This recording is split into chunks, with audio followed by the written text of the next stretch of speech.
Interview लूं, yes sir. क्योंकि yes अभी सर, यस मैंने सर। लास्ट टाइम मैं भी बताया था तैयार हूँ आपको, सर। AWS के अंदर लाइब्रेरियन का interview, it was totally in English. So please आप लोग ध्यान रखिएगा। और KVS का भी जो स्टैंडर्ड है बहुत अच्छा है, तो मैं जानता हूं कि वहां ओके का जो सर। लेवल है उसको देखते हुए इवन रोहित रंजन का interview definitely that would be an interview in English only, sure है। तो आपका जो माहौल है ना वो तैयार है इंग्लिश। सर हम लोग। हाँ तैयार है, वेरी गुड, बहुत बढ़िया, यही मेरे को चाहिए था। नीतू प्लीज ऑन करिए अपना कैमरे को। आदित्य आप कोई क्वेश्चन पुटअप करना चाहते थे? पूजा मीना आप भी कोई क्वेश्चन पुटअप कर सकते हैं with the candidates. Yes sir, मेरा मेरा मेरा क्वेश्चन है अमृता मैम से सर हाँ जी हाँ जी। कि ये सर जब DDC था ही तो हमारे रंगनाथन ने CC का प्रयोग क्यों किए? बताइए जी अमृता। और अमृता नहीं बता डीडीसी पाए से फिर उज्जवल आसान बताइए। बनाने के लिए किए थे सर।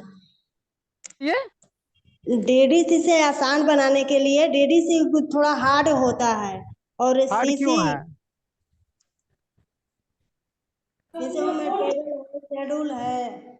थोड़ा सा सिंपल वे में अच्छा जवाब दीजिए, आसान। खराब तो सब समझ में आता है, थोड़ा सा अच्छा जो तो बता सके हम। उज्जवल यू वांट टू ट्राई, ताकि अमृता मैडम को भी हेल्प मिले। उज्जवल। नहीं सर, जो क्वेश्चन किए हैं उसका बेस्ट आंसर वही दे सकते हैं सर। बेस्ट चलिए आंसर वही देंगे आदित्य सर। आप भी दीजिए इसका आंसर। हम तो क्वेश्चन किए थे सर। हाँ जी जल्दी फास्ट। नहीं सर, आप देखिए आदित्य सर, आप राय ले रहे हैं, ठीक है ना। जो बात आपको पार्टिकुलर वे में पता है उसका आंसर आप देने में वो मत होइए, ठीक है ना। हिचकिचाइए मत। अच्छा आप सर, नहीं पार्टिकुलर सर, वे में फिर आंसर दीजिए। अमृता मैम से एक और क्वेश्चन है सर मेरा कि पहले आप टाइप्स उसका ऑफ। आंसर दे दीजिए आदित्य, ताकि बेनिफिट मिले स्टूडेंट्स को। सर DDC में सर एक नंबर का प्रयोग किया था 0 से लेके 9 तक सर, और हाँ जी। इसको और आसान बनाने के लिए हमारे क्लोन क्लासिफिकेशन में सर PMEST का सर प्रयोग किया गया था। ओके। PMEST का प्रयोग से सर हम जैसे personal sir, matter, energy, space and time को लेते हैं सर। जैसे किस जगह पे जैसे डॉट रख दिए सर टाइम की जगह पे, तो उसको थोड़ा सा खोजने में मतलब आसान बन सके, इसलिए क्लोन क्लासिफिकेशन का उपयोग हमारे रंगनाथन ने किए थे। ओके जी very sir, good, thank you. Next question. Amrita, मेरा क्वेश्चन है, जैसे four library, types of four library है, इसका फंडिंग हम कहाँ से करेंगे, चारों लाइब्रेरी का? पब्लिक लाइब्रेरी से सर।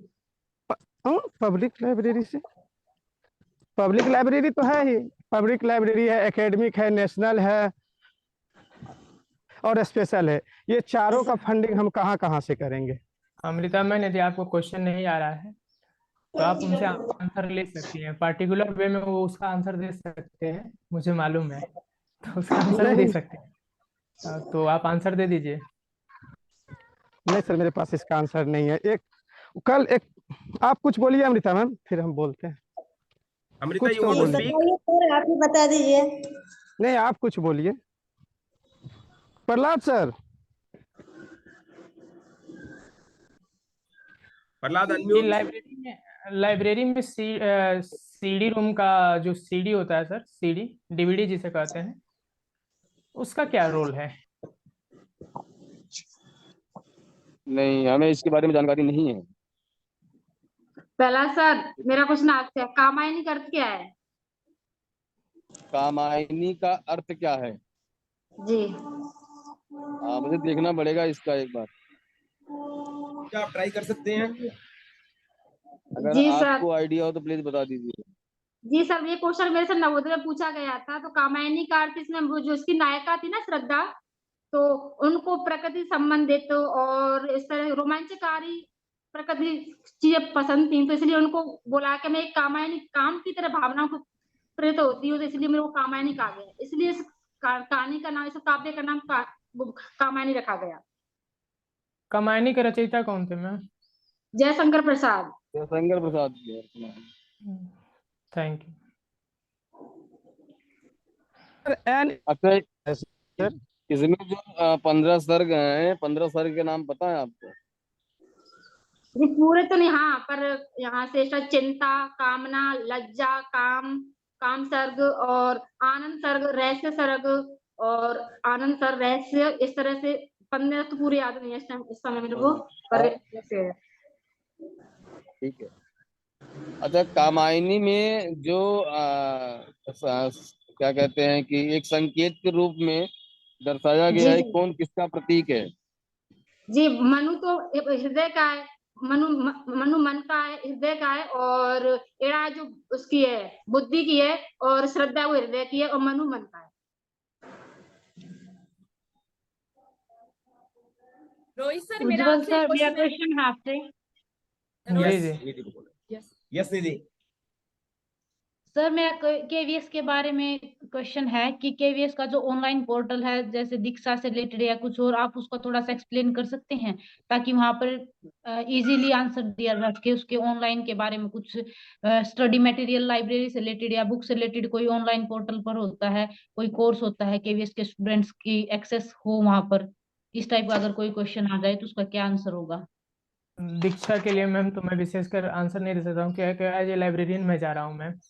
प्रहलाद सर यदि दीक्षा दीक्षा के के लिए बारे में, नहीं, मतलब ये है कि कुछ भी जो online portal yes portal yes से मैम, रिलेटेड आपके दीक्षा के ही बारे में बता देता हूँ। दीक्षा के बारे में आपने पूछा, दीक्षा क्यों बनाया गया है।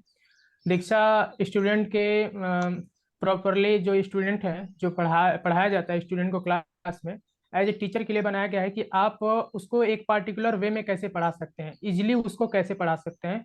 और एक ट्रेनिंग सेंटर भी कहा जा सकता है दीक्षा, जिसमें ट्रेनिंग आप जो कि हमारे एज ए टीचर आप ट्रेनिंग लेंगे और बेस्ट से बेस्ट आप देने का कोशिश करेंगे। और यहाँ इजीली फॉर्म में आपको समझाया गया है दीक्षा ऐप में। यदि मैम इसके बारे में और आंसर चाहिए तो कल मैं एक और व्यक्ति हैं उनको जोड़ूंगा इसमें, और वो बेस्ट आंसर देंगे। ओके सर, नेक्स्ट इसका क्वेश्चन। जो यस दीक्षा सीबीएसई बोलिए। फॉर्म क्या है? क्या मैम? सीबीएसई की फुल फॉर्म, इस बोर्ड को सीबीएसई की फुल? जी जी जी आप ही बताइए मैम। जी, central board of secondary education. Okay. Prahlad sir, मेरा एक क्वेश्चन है, NEP 2020 की खामियां क्या किया है सर? खामियां तो इतनी नहीं है। मैं समझ गया आपका प्रश्न। उसमें खामियां का मतलब यह है कि ऐसे पहलू जिस पर ध्यान नहीं दिया गया है, इसमें जो कि हमारे शिक्षा में कहीं न कहीं बाधा उत्पन्न करेंगी।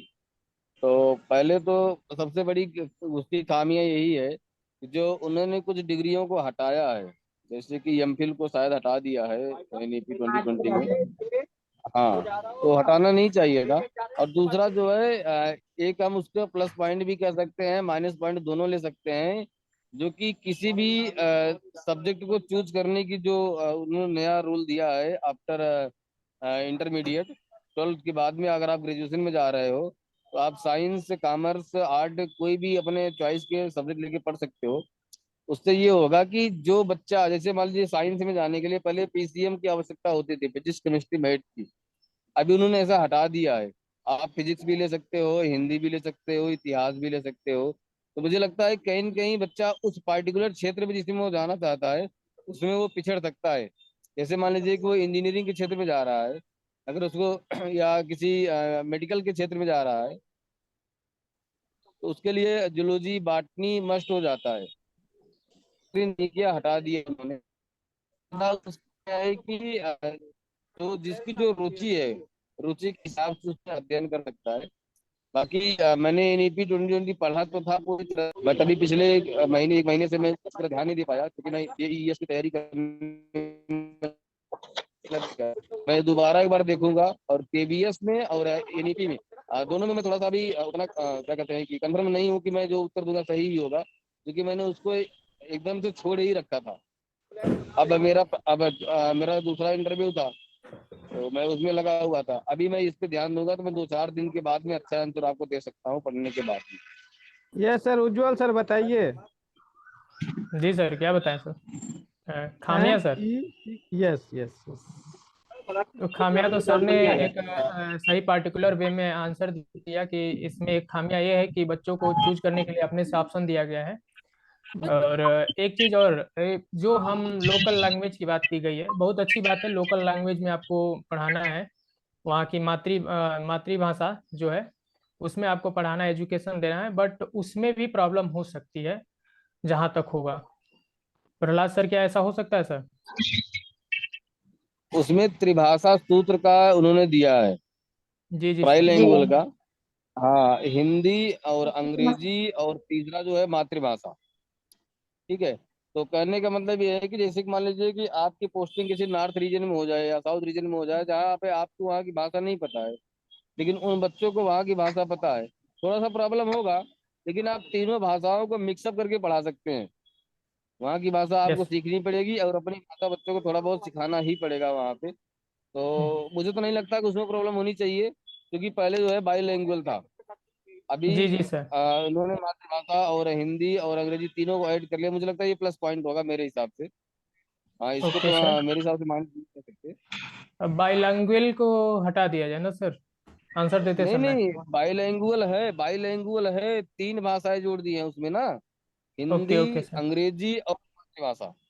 अगर जहाँ की मातृभाषा हिंदी है तो वहाँ तो दो ही ओके भाषाएं रह जाएंगी ना, वहाँ तीसरी भाषा है नहीं वहाँ पे।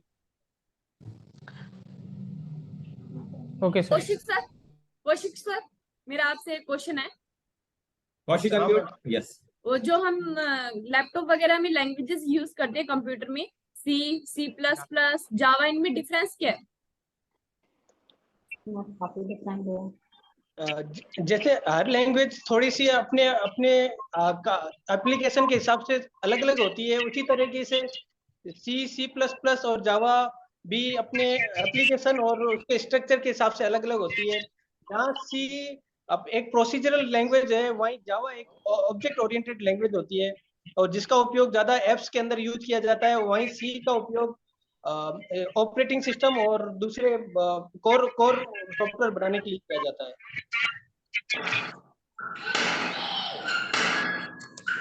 आवाज नहीं आ रही है मैम, आवाज नहीं आ रही है मैम। कौशिक सर, विकास सर, जी मैडम। मेरा क्वेश्चन ये था कि जो लैंग्वेजेस हम यूज करते हैं, सी, सी प्लस प्लस और जावा, इन डिफरेंस क्या है इन लैंग्वेजेस में? देखिए मैडम, मेनली जो इनका डिफरेंस होता है वो इनकी प्रोग्रामिंग को जो लिखने का तरीका है, एक तो उससे होता है, जिसे हम कहते हैं प्रोग्रामिंग पैराडिग्म या प्रोसीजरल प्रोग्रामिंग जिसे कहते हैं।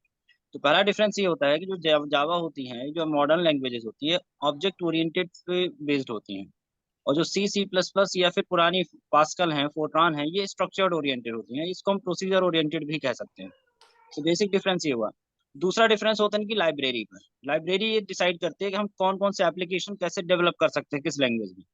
तो जो सी, सी प्लस प्लस होती हैं वो पोर्टेबल तो होती हैं, लेकिन वो प्लेटफॉर्म इंडिपेंडेंट नहीं होती हैं। और जो मॉडर्न लैंग्वेजेस होती हैं वो प्लेटफॉर्म इंडिपेंडेंट लैंग्वेजेस होती हैं। विकास सर, पाइथन के बारे में कुछ बताइए सर। जी सर, देखिए पाइथन एक ऐसी लैंग्वेज है जो कि पूरी पूरी तरह जनरल पर्पज लैंग्वेज है, और it is based on object oriented as well as procedure oriented. ये एक ऐसी लैंग्वेज होती है जिसमें आपको ओप्स के फीचर सारे मिलेंगे, प्लस आपको स्ट्रक्चर्ड फीचर मिलेंगे, एज वेल एज ये इंटरप्रेटेड लैंग्वेज होती है। दैट मीन्स एक ऐसी लैंग्वेज है जिसको हम इंटरप्रेट करके, दैट मीन्स कमांड लाइन पे भी चला सकते हैं। तो अगर आपको कोई एप्लीकेशन नहीं चलानी है तो आप उसे सिंगल लाइन उसको एज अ इंटरेक्टिव मोड में जाकर एक सिंगल बाय सिंगल स्टेटमेंट को आप रन करके देख सकते हैं। तीसरी बात ये पाइथन के बारे में कि पाइथन क्योंकि इंटरप्रेटेड है, इसलिए सभी तरह के सर्वर प्लेटफॉर्म पे सपोर्ट करती है, डेटाबेस भी सपोर्ट करेगा, सर्वर सपोर्ट करेगा, और प्लेटफॉर्म इंडिपेंडेंट होती है, मतलब लिनक्स पर, विंडोज पर या मैक पे सब में सिमिलरली एग्जीक्यूट हो जाती है। क्या हम पाइथन को कह सकते हैं कि ये बेस्ट लैंग्वेज है, सबसे देखिए, बेस्ट है? बेस्ट लैंग्वेज नहीं, ऐसा नहीं कह सकते किसी भी लैंग्वेजेस को बेस्ट है, क्योंकि डिपेंड करता है लैंग्वेजेस हमेशा प्रोग्रामर की या फिर एप्लीकेशन के यूज पर कि हम किस लिए लैंग्वेज को यूज कर रहे हैं। अगर किसी बच्चे को सिखानी है तो उसके लिए ठीक है, पाइथन बेस्ट है। लेकिन अगर आप सिक्योरिटी पे काम कर रहे हैं, ट्रांजेक्शन मैनेज कर रहे हैं, तो वहाँ के लिए फिर जावा ज्यादा बेहतर है। हाँ, अगर आप डेटा साइंस कर रहे हैं तो पाइथन बेहतर है। तो सबके अपने अपने लिंक है भाई, सबका अपना अपना प्लेटफॉर्म है कि कहाँ पर कौन सी लैंग्वेज बेहतर है। तो अगर हम बात करें सिखाने में सरलता में क्या है, तो हम कह सकते हैं पाइथन बेस्ट है फॉर द इजीनेस और फॉर द इम्प्लीमेंटेशन, बस यही बात है। Congratulations to purpose. Vikas Pathak for his selection in NVS as KVS also. Thank you sir, thank you, exam thank you very much, आप सभी Thank ने you, sir. Congrats दे दीजिए भाई, और ये एक अच्छा साइन है। ओके चलिए सर एक और खुशखबरी है सर आपके लिए, मेरा अभी रिसेंटली नेट क्वालिफाई हो गया है अभी हाल ही Very में, नेट भी क्वालिफाई मेरा। बहुत बढ़िया, कॉन्ग्रेचुलेशन बहुत आपके। अच्छी बात है सर, Thank you. बहुत अच्छी बात है सर। सर ये आदित्य कह रहे थे कि बाय द वे आपको एक आप मान लीजिए बाय केवीएस में हम वर्क कर रहे हैं और जी। केवीएस का जो मुख्य सर्वर है वो क्रैक हो जाता है बाय डिफॉल्ट, तो आप उसको सबसे सेफ और सिक्योर करने के लिए कौन सा लैंग्वेज का उपयोग करेंगे सर, और उसको कैसे सिक्योर बनाएंगे? सबसे बेस्ट सर, लैंग्वेज की छोड़ देते हैं, सबसे बेस्ट आप देखिए, कैसे सिक्योर बनाएंगे सर? सिक्योर बनाने का तरीका ये है कि लैंग्वेज से कोई मतलब नहीं है इसमें। अगर हम यस सर, सर्वर को यस सर। सिक्योर करना चाहते हैं तो हमें करना पड़ेगा रेड मॉडल पे काम, redundant array of independence. That means एक ऐसा मॉडल होता है सिस्टम का जिसमें हम क्या करते हैं, एक सर्वर की जो होती है कॉपी हमेशा करके रखते हैं। तो एक डिस्क की कई सारी डुप्लीकेट कॉपी होती है, और कॉपीज में ऐसा होता है कि एक्सेस सबको नहीं मिलता है। कहते हैं ना, view read and right, read permission हम सबको दे के रखेंगे और राइट परमिशन एक ओके मेन सर्वर पे रखेंगे जिससे हम एक्सेस ही नहीं करेंगे कभी। तो उस तरह से हम क्या कर सकते हैं, अगर कभी सर्वर क्लैश हो गया तो हम बच सकते हैं। दूसरा तरीका ये होता है कि डिस्ट्रीब्यूटेड नेटवर्क यूज करेंगे। डिस्ट्रीब्यूटेड नेटवर्क ये कहता है कि आपको सेंट्रलाइज यूज नहीं करना है, आप सेंट्रलाइज सर्वर से आप अलग अलग लोकल सर्वर बना के काम करिए। तो अगर कोई लोकल सर्वर फेल भी हो गया तो पर्टिकुलर उस टाइम पे पूरा नेटवर्क हमारा बिजी नहीं होगा, हम किसी दूसरे सर्वर से उसका यूज कर सकते हैं। ये दो टेक्नोलॉजी हैं मेरे हिसाब से। Okay sir. सर एक चीज और मैं पूछना चाहता था, मैं जी पूछना नहीं चाहता था बट पूछ रहा हूँ सर। फायरवॉल जी। जो लेयर की बात की जाती है, हम्म सिक्योरिटी में सबसे बेस्ट सिक्योरिटी के रूप में माना जाता है हम्म, फायरवॉल लेयर, इसके बारे जी में जी। कुछ बताइए sir.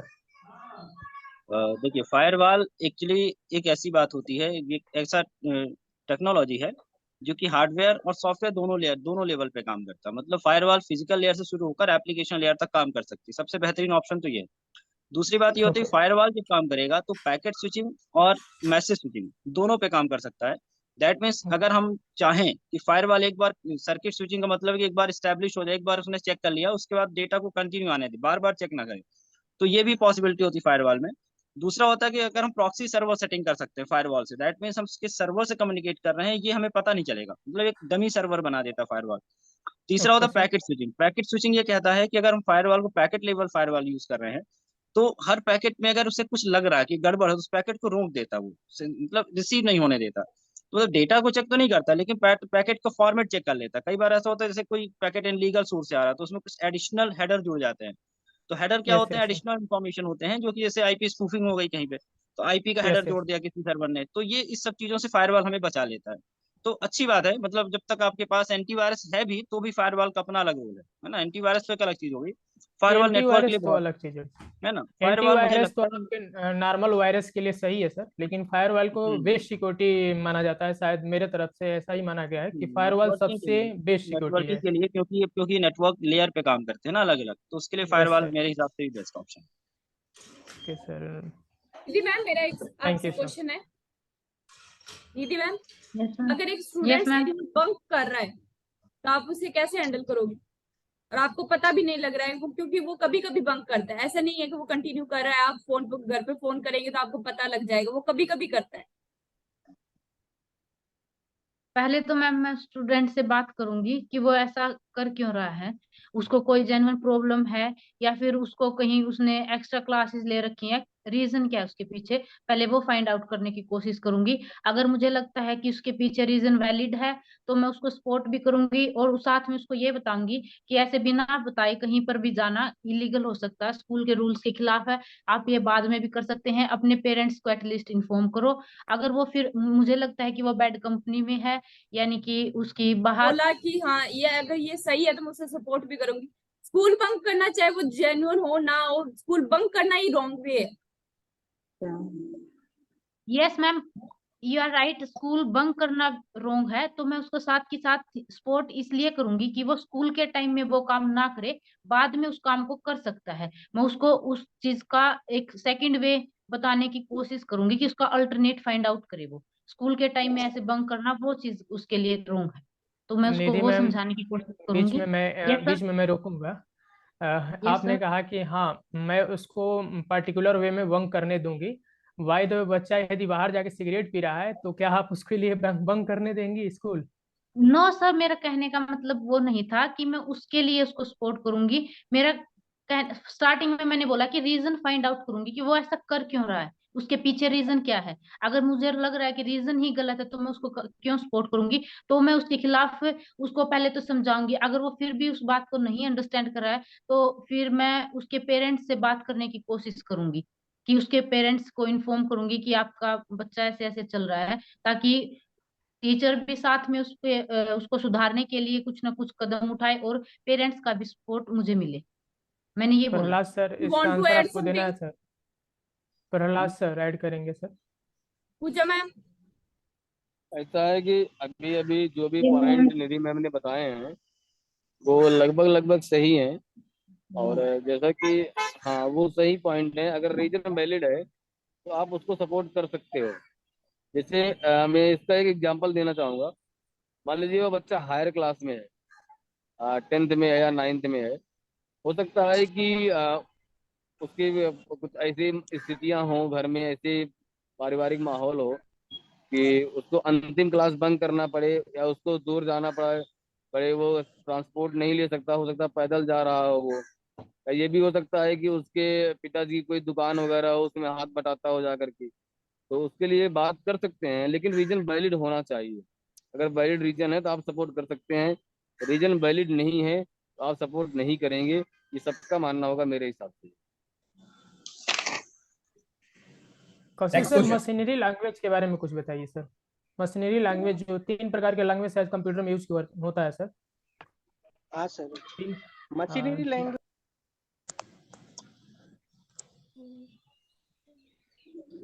Yes sir. Machinery language सबसे बेसिक लैंग्वेज होती है जो ट्रांजिस्टर और चिप के द्वारा जो समझी जाती है। ये 0 1 1 और इसके रूप में होती है।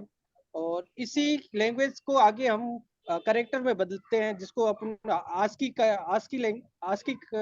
लैंग्वेज के हिसाब से बोलते हैं उसको। और ये बाइनरी लैंग्वेज को सर कन्वर्ट करते हैं। तो सबसे पहले मशीन लैंग्वेज में चेंज किया जाता है और फिर उसको आवाज सर आपका कट रहा है सर, म्यूट हो जा रहा है आपकी आवाज। Yes yes continue, otherwise Vikas you can add. बिल्कुल sir. Basically, in programming language, everyone know there are three basic categories of languages: जी machinery, जी assembly, and high level. हालांकि अभी जी एक जी नई सर। टेक्नोलॉजी, नई लैंग्वेज और ऐड हो गई है, 4th जनरेशन लैंग्वेज जिसको अपन बोल सकते हैं। ओके जो सर। मशीनी लैंग्वेज होती है उनमें खास बात ये होती है कि the code is already written in binary code. वहां पे हमें ट्रांसलेशन की जरूरत ही नहीं होती। So for working with the machine language, मशीनी code, first of all we already well aware of the structure of hardware. जैसे अगर कोई कोड सपोज करिए कि आप 32 बिट सिस्टम यूज कर रहे हैं या 8 बिट सिस्टम, एग्जांपल लेते हैं। तो for okay example, sir. If I am writing the value for 5, number 5 for the binary code, and the machine is 8-bit code, so we have to return 000000101. For the yes sir. 16-bit, we have to convert the code in the 16-bit code. तो problem ये होती है कि अगर मैंने 8-बिट code को 16 bit में चला दिया या 16-बिट कोड को 8 बिट में चला दिया, तो दे आर नॉट सपोर्टेबल, सब गड़बड़ हो ओके जाएगा। सर। तो ये प्रॉब्लम होती है। तो अच्छी बात यह कि फास्ट है, वेरी फास्ट है, ट्रांसलेशन नहीं करना है। बट प्रॉब्लम ये होती है कि उनको प्लेटफॉर्म इंडिपेंडेंट नहीं कर सकते, ना ही हमको पोर्टेबल बना सकते हैं। तो इसलिए जैसे फिर सर हम। निम्नलिखित, हाँ यस सर, बोल लीजिए सर, कंप्लीट कर लीजिए, हाँ, इसके बाद इसीलिए फिर बाद में क्या हुआ ना कि फिर असेंबली लैंग्वेज आई और वहां पर कोड को थोड़ा सा वर्ड में कन्वर्ट किया, जिसको निमोनिक्स का। क्या आप एक काम करिए भाई, प्लस को ऐड लिख दीजिए, सिस्टम अपने यस हिसाब सर, से उसको ट्रांसलेट कर लेगा, जिस भी यही कोड मैं में चल पूछने रहा है वाला उसमें था सर, ट्रांसलेट कर लेगा।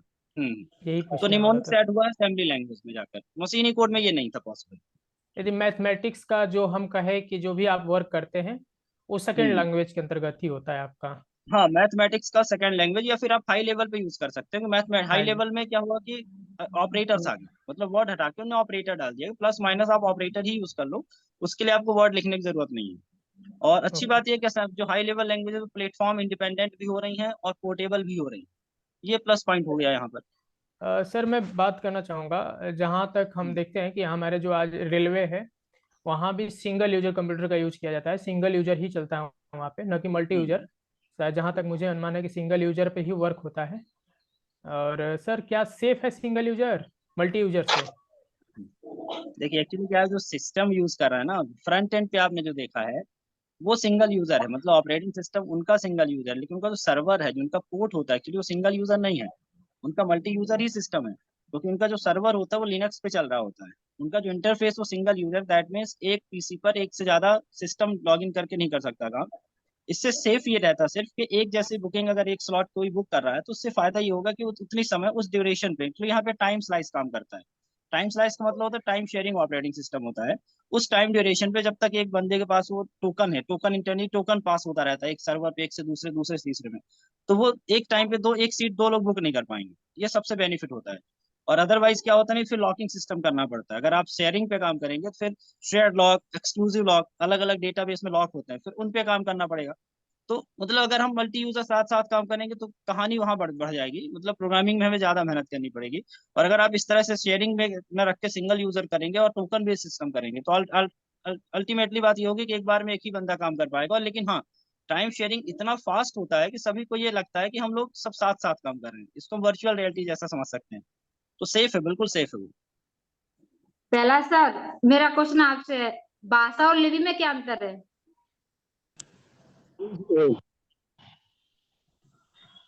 हेलो, एक बार रिपीट कीजिएगा। जी भाषा और सर, शैली। भाषा और लिपि में क्या अंतर है? भाषा और शैली, देखिए ऐसा है ना, शैली जो होती है वह उसके कई तत्व होते हैं, जैसे कि वह चरणबद्ध हो जाती है, ठीक है, छंदबद्ध होती है, अलंकार से युक्त होती है, वो गेयात्मक भी हो सकती है, प्रबंधात्मक भी हो सकती है। लेकिन भाषा जो होती है, भाषा एक नॉर्मल होती है और शैली में भाषा का ही प्रयोग किया जाता है।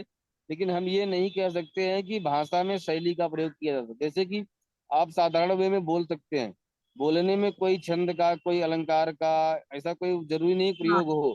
लेकिन जब आप शैली में जा रहे हो तो भाषा का प्रयोग तो आप करोगे ही। भाषा का प्रयोग के साथ में रस, छंद, अलंकार, इन चीजों का ध्यान रखना पड़ता है हमें। मुख्यतः अंतर यही है। और शैली जो होती है वह मुख्यतः करके पद्य में यूज की जाती है, और भाषा जो होती है वह गद्य और पद्य दोनों में यूज की जाती है। Okay sir, thank you sir. Vikas sir, अभी हम जस्ट एक क्वेश्चन करने वाले थे। जैसे कि हमने आप ये ऑपरेटिंग सिस्टम की बात किया था, लिनक्स भी एक ऑपरेटिंग सिस्टम है, ये कितना सेफ है सर? देखिए लिनक्स का जो वर्किंग मॉडल है ना, बिल्कुल विंडोज से अलग है। सबसे पहली बात तो ये कि लिनक्स में अगर हम काम करते हैं तो यहाँ पर exe फाइल्स नहीं चलती हैं, एग्जीक्यूटेबल फाइल जैसे R2exe हुआ। तो सबसे मेन जो सेफ हो जाता है लिनक्स में वो हो जाता है वायरस से प्रोटेक्शन। लिनक्स पे जो जितने भी वायरस होते हैं, क्योंकि वायरस को R2exe फाइल होनी जरूरत पड़ती है, और लिनक्स इनको सपोर्ट ही नहीं करता। तो एक तो बात ये होगा कि यहाँ पे वायरस से खतरा नहीं होता, वायरस आ भी जाएगा तो वो डेड फाइल की तरह पड़ा रहेगा, वो इफेक्ट नहीं करेगा। तो दूसरा बेनिफिट लिनक्स का ये होता है कि जैसे सर्वर पे अगर हम काम करते हैं तो मल्टी यूजर, हर लिनक्स सिस्टम मल्टी यूजर, मतलब एक सिस्टम पे हमने लिनक्स रखा है तो हम अपने सिस्टम को लोकल सर्वर बना के TCP IP के थ्रू एक साथ मिनिमम कम से कम 6 पोर्ट हमको देता है लिनक्स। तो we can simply work with the 6 user at a time if we are using the Linux system. तो ये है। तीसरी बात यह है, लिनक्स में it is open source system, so there are many distributor of Linux and there are many version of Linux. तो हम अपनी सुविधा के अनुसार अपने हिसाब से फेडोरा यूज कर सकते हैं, यूबंटू यूज कर सकते हैं, काली लिनक्स यूज कर सकते हैं, डेबियन यूज कर सकते हैं। तो बहुत सारे इसके वर्जन है, जबकि फ्लेवर नहीं मिलते किसी और ऑपरेटिंग सिस्टम में। और बहुत सारे फ्लेवर ऐसे जो बिल्कुल फ्री हैं, बिल्कुल भी फ्री हैं। उसके बहुत सारे ऑपरेटिंग सिस्टम के साथ जो एप्लीकेशन मिलते हैं, जैसे अपाचे मिल गया, टोमकैट मिल गया, GCC ग्लोबल कंपाइलर हमें मिल जाता है, तो हमें बहुत सारे ओपन सोर्स सिस्टम मिल जाते हैं। तो डेवलपमेंट के लिए बेहतरीन है ये। और हैकिंग और जो सिक्योरिटी एप्लीकेशंस होते हैं वो हमें लगता है कि मेनली लिनक्स पे ही काम करते हैं। लिनक्स के बिना उनकी कोई वैल्यू नहीं रह जाती है। तो सभी जितने भी सिस्टम, हालांकि विंडोज, विकास हालांकि शास्त्री, विंडोज आप एक बहुत क्वेश्चन सिंसियर पर्सन हो, इतना लेट मत आया करो, बहुत बढ़िया पार्टिसिपेट करते हो एक रोज, ठीक एक है? क्वेश्चन चलिए और था विकास सर कंटिन्यू मेरा। कीजिए। मैं कहीं बाहर विकास चला गया था सर। विकास सर सर से और एक कौशिक क्वेश्चन सर, दोनों लोग से एक क्वेश्चन है मेरा, बस एक लास्ट एक क्वेश्चन है सेकंड, मेरा। हाँ जी पूछो, नो प्रॉब्लम। पीडी विकास सर क्लासेज से में एक एक क्वेश्चन। सिस्टम पीडी क्लासेज में एक सिस्टम लगा हुआ है, सर के पास एक सिस्टम है, और सर को अननोन सोर्सेज का पता चल जाता है कि हमारे यूट्यूब चैनल को कोई क्रैश करना चाहता है। तो आप दोनों लोग उस सिस्टम को कैसे सिक्योर करेंगे? उनके चैनल को कैसे सिक्योर करेंगे? देखिए, एक जो सबसे सिंपल तरीका है, मैं एक तरीका मैं बता देता हूँ, फिर कौशिक सर दूसरा तरीका मैं सोचूंगा कौशिक सर बताएं। जो पहला तरीका है सबसे सिंपल वे, वो तो ये है कि सर को सबसे पहले आपको 2 स्टेप वेरिफिकेशन रखना ही चाहिए।